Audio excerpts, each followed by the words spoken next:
Hey, Course 3. Today you're learning in Lesson 112 trigonometry. Trigonometry, that sounds like a big word and one that we're scared to learn. It really just means math about triangles. You can almost see the word triangle in trigonometry, right? Tri means three. And triangles are that amazing polygon of three sides and three angles. Trigonometry is very useful in locationing, right? If you can know 3 points around a particular spot, you can triangulate the position of that exact spot. So global positioning, or GPS, uses trigonometric calculations, as well as areas like surveying, navigation, and engineering use trigonometry. So here are the very, very basic building blocks for this field that helps all those different important areas.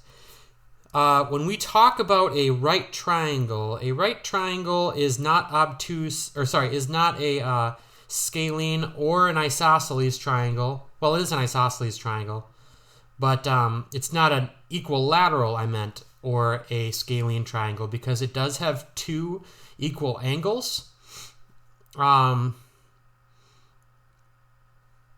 And there are some very interesting things we could say about the different sides of a triangle. For example, we have the 90-degree angle here on this particular right triangle. All right, from the perspective of angle C, what is the opposite side? The opposite side is this right here, because it's all the way across, see? The adjacent sides are here and here. Adjacent means next to. Adjacent means next to.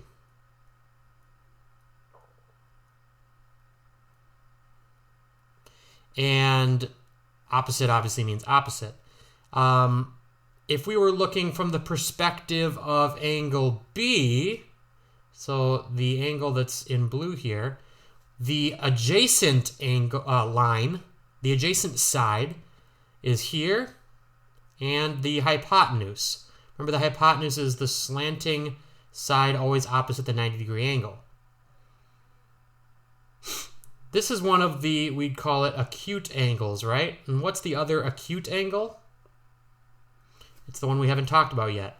This first one, angle A, is also an acute angle, meaning it's less than 90 degrees in measure. The two sides adjacent, one of the right triangle's acute angles, so either A or B, is always the hypotenuse and another leg.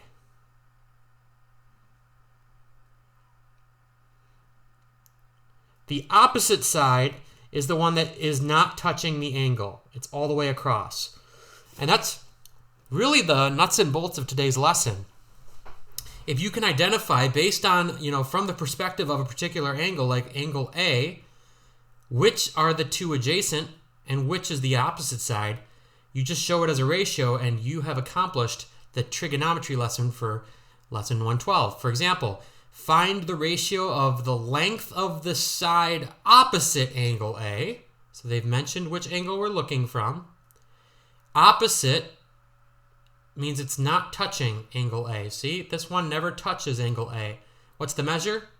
3. And we're building a ratio. 3 over the length of the, remember, hypotenuse is, when you've got the right angle, it's that side right there, always. And that's, in this case, 5. Express it as a fraction, and then how can I show this as a decimal? We go 3 divided by 5. Make sure you do it in that order. You should have less than 1, right? Because 3 over 5 is a fraction. 6/10. You need both of these to get full credit. Find the ratio, again, another ratio, of the length of the side opposite angle X, 6, and again, the length of the hypotenuse. So you have to be able to find the hypotenuse always. This one's a little easier because 6 over 10, 6/10, right? I don't think we'd mark it wrong if you showed it as 2/3 and 6/10. That would also be fine. Notice the ratio we found for triangle XYZ. I wonder if this should say angle XYZ. No, it's talking about two different triangles, but they reduce to the same ratio because the triangles are similar to each other. Remember that word similar? Dimensions are in proportion, so the angles are the same, but the lengths themselves might be bigger or smaller, dilated or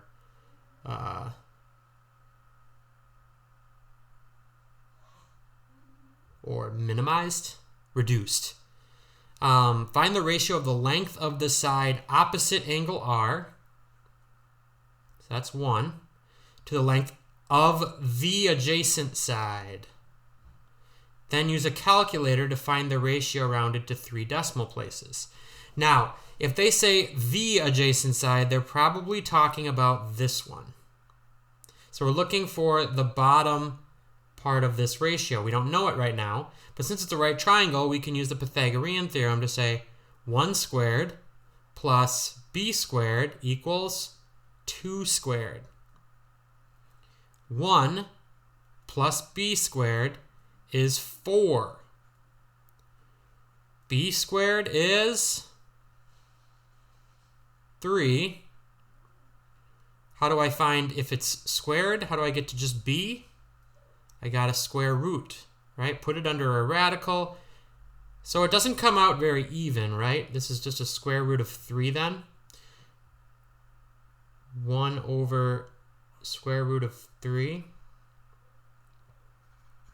How do I find what that's worth? Let's see what the book has to say.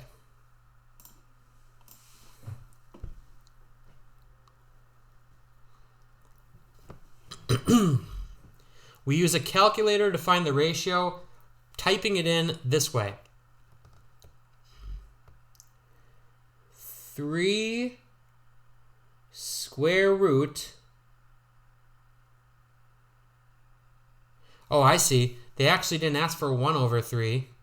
They asked for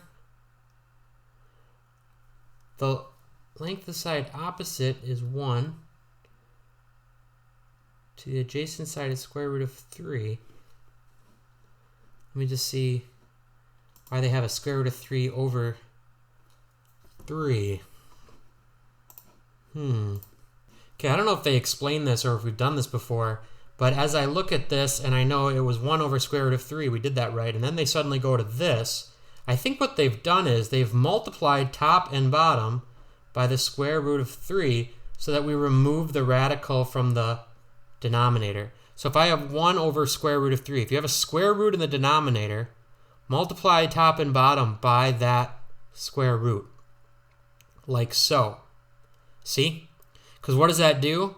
It's then the square root of 3 times the square root of 3 over the square root of 3.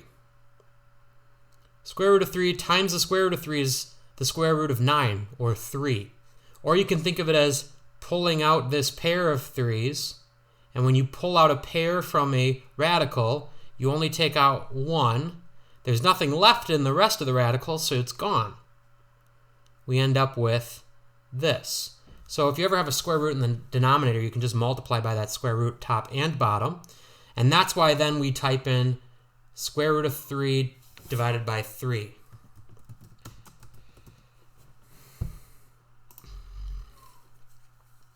So click the square root button. 3 divided by 3. They said to the thousandth or 3 decimal places, so 577 thousandths, because the 3 will not round it up, and then we zero out everything after the 7. So our final answer is 577 thousandths. that's the ratio of this to this. We could also find the square root of 3 like so. And then you could try to use this and divide by it, but that might be less exact or difficult to do because you got to do more remembering. I don't even know if it lets me paste into the calculator. Yeah. So that's why it's nice just to get the square root out of the denominator like we did. I would do it that way. Okay. Let's look at what they have for practice. These are fairly quick.